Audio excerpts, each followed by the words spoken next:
আসতাম না, আবার 1 বছর পরে আমু নাকি? আবার 1 বছর পরে আমু না?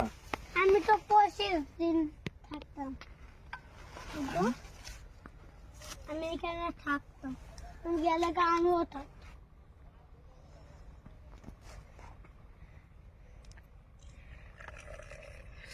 ফিশ ও 80 কেজি হবো।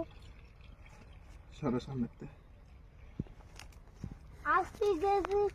আচ্ছা,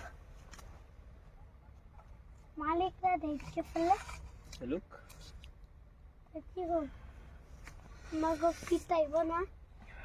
বিল্লাল না না আমি খাবো না, আমি খাবো না। আরে খা, আরে না না না, তুই খাবি না? ও আচ্ছা আরো গাছ আছে। খাইতাম না, চলো কত খান থাকবা। আর এই 2টা গাছ শেষ করে তারপরে না